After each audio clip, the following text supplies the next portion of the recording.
Loyalty to country always. Loyalty to government when it deserves it.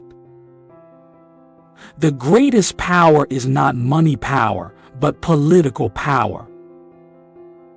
One of the penalties for refusing to participate in politics is that you end up being governed by your inferiors. Politics is the art of looking for trouble, finding it whether it exists or not, diagnosing it incorrectly, and applying the wrong remedy. For us, democracy is a question of human dignity, and human dignity is political freedom. We hang the petty thieves and appoint the great ones to public office.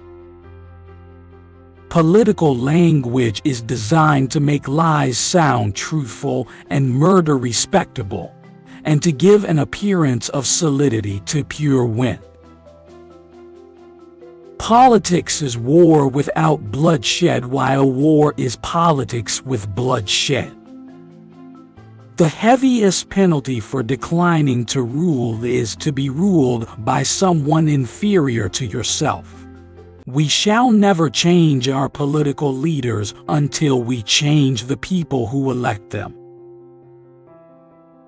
Politics, a strife of interests masquerading as a contest of principles, the conduct of public affairs for private advantage. Too bad that all the people who know how to run the country are busy driving taxicabs and cutting hair. Knowledge is not a guarantee of good political behavior, but ignorance is a virtual guarantee of bad behavior.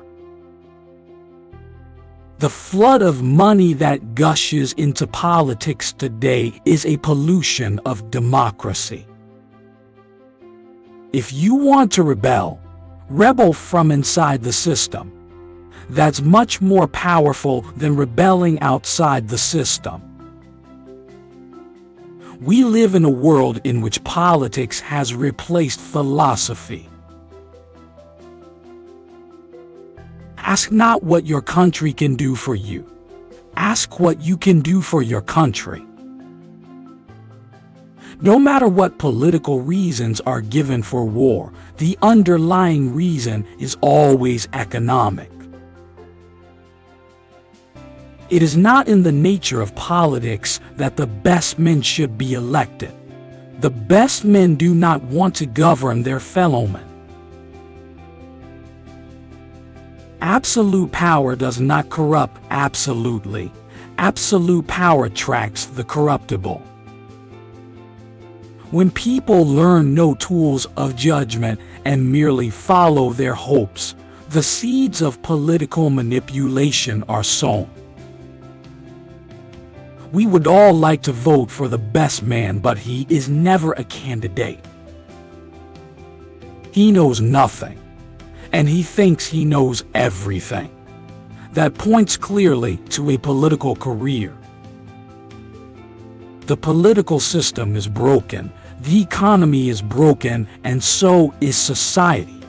That is why people are so depressed about the state of our country. Just because you do not take an interest in politics doesn't mean politics won't take an interest in you. Concentration of wealth yields concentration of political power, and concentration of political power gives rise to legislation that increases and accelerates the cycle. Treating people fairly and with civility is not a bad thing. It would be good for our country if political leaders actually took that to heart. Political correctness does not legislate tolerance. It only organizes hatred. 90% of the politicians give the other 10% a bad reputation. Society is like a stew. If you don't stir it up every once in a while, then a layer of scum floats to the top. No matter where you stand politically, even if you're unsure of what your political ideology is, it is important to take part in the process of shaping our government. Always vote for principle, though you may vote alone, and you may cherish the sweetest reflection that your vote is never lost.